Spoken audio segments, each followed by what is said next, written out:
Hey everyone, this is Pramita here. Today I'm going to show you how to make vintage backgrounds and stamp on them. So let's begin. This is going to be a part of a previous video that I've done on this. So if you want, you can check out the first part. So for that, I am taken just printer paper. Now this is not stark white. This is a little bit ivory color. And what I'm going to do is I'm going to paint a background on it using watercolors. And I'll show you how I do that. So what I've taken is essentially to make the process quicker. I have chosen a flat brush because that will give me a wider area to work on, and a palette of watercolors, of course, and I'm going to gravitate more towards the browns and blacks and a little bit of plum sort of color maybe. So that depends how it fares.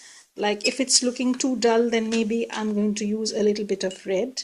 I hope I'm in view because I work.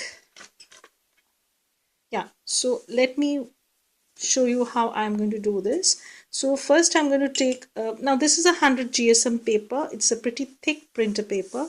So I'm just going to layer a little bit of water before, and as you can see, and I'm going to take my browns. Now I'm not very fussy about these, and I'm going to just plop down a little bit of color here and there and let it flow on its own. So I'm just going to drag this color all over. Now, if you want a very grungy sort of background, you can gravitate more towards the blackish tone. I've taken a little bit of black also, but you won't see it once it dries off. It will give a brownish tone to your paper. To move this a little bit. So as you can see, I'm just painting randomly from one side.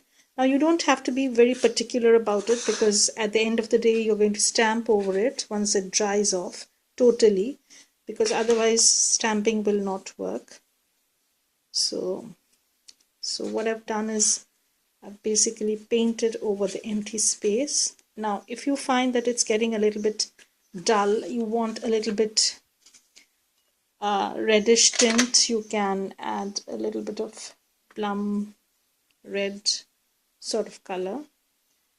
As you can see, I'm not mixing up anything. I'm just picking up the color from the pans itself and laying them down. I hope I'm in the frame. So that's that. So basically I'm going to paint the whole sheet and let it dry. If you have a drying tool, then it's okay. You can dry this stuff quickly, or you can let it air dry. It won't make any difference. So what I've done is I've basically done this process on another piece of paper, and I have dried that. Now I think you get the idea of what I'm planning to do. I'm just dragging the color from here and there. It's up to you how grungy you want this to look. If you want to have a very grungy look, you can use more dark browns and less of any other color. So I'm going to move my palette away, and because my watercolor portion is done, I'll have to dry this till I do anything else. So that's that, and I'm going to move the water also. Okay, so I have already done the same thing on a piece of paper. Now as you can see, it gives this grungy bookish page sort of color. It's very similar to this. Okay, now you can stamp on this, you can make backgrounds. So I'm going to show you again how you can create backgrounds, or if you don't have a bigger stamp set, you can use the stamp block. You can use the stamp itself and just put the paper on. I'm just going to show this very quickly. I have shown this before, but I'm going to show it with archival ink. This is potting soil, and I'm just putting some ink on the stamp set, and you'll see how I am going to layer this sheet of paper. Here is my stamp set, and I am using this paper.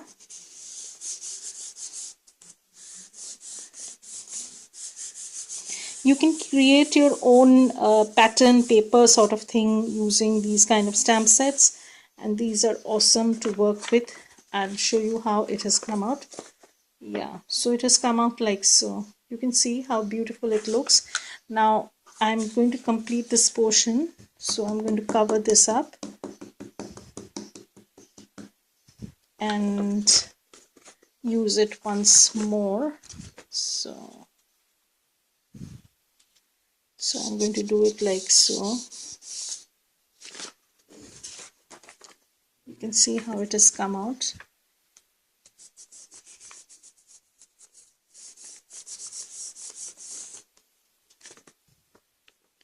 See how grungy the paper looks.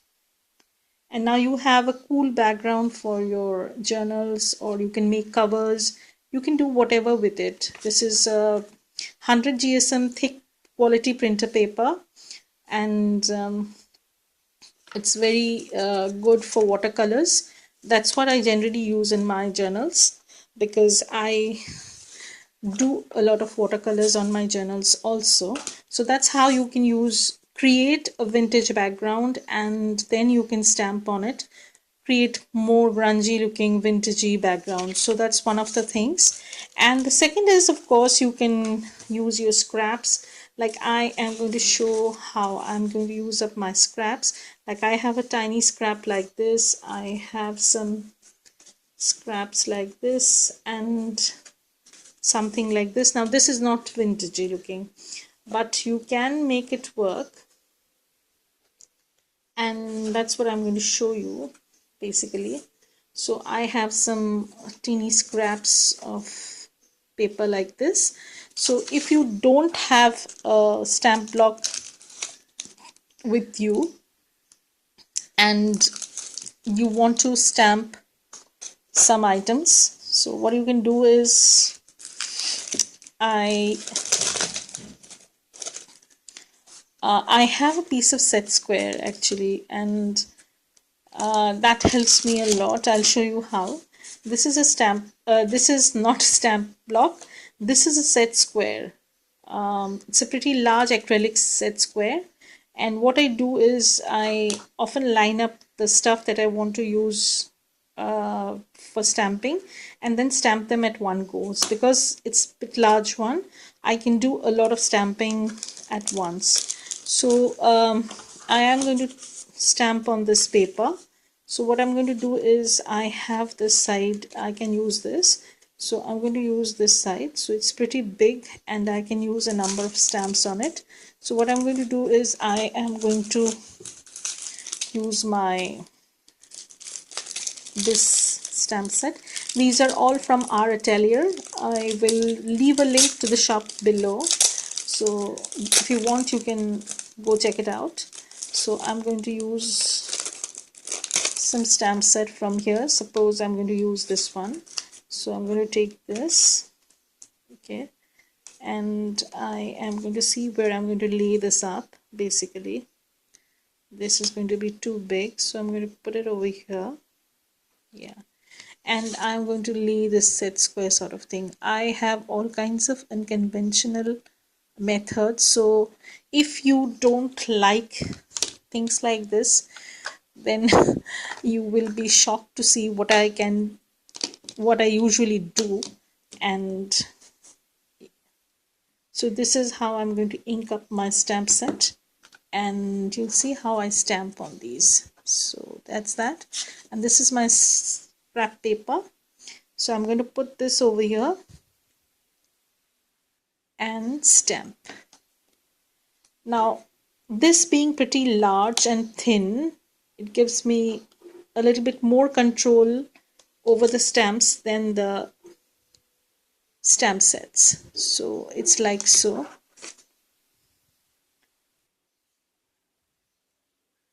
So I'm not very happy with the way the stamp has come out. I think I must have done something to it. No, it's okay. I'm going to stamp once more, maybe on a clearer paper, then you'll see. This has a busy pattern already. So I might go in and stamp on this paper. So let me show you how I do that. So I'm going to use my archival ink. Okay, and I'm going to stamp this. Okay.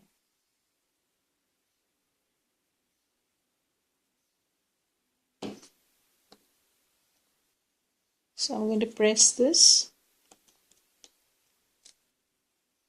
Yeah. So now it has come out pretty well, as you can see. And I also have some stamps from other shops. This is a pretty old stamp I have, and you'll see how I'm going to use a floral sort of thing over here using this faux vintage looking paper sort of thing.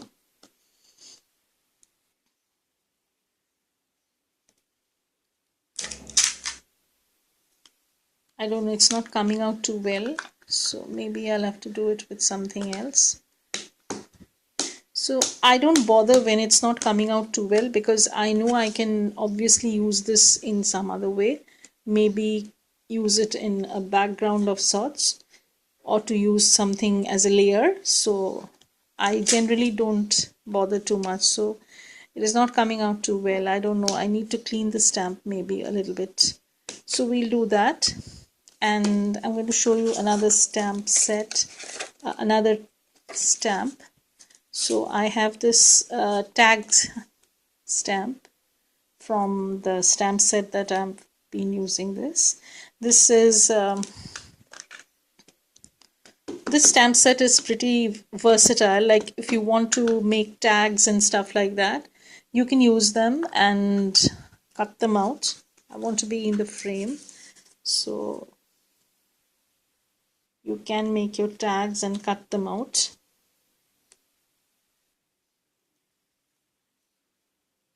Yeah, so that's that.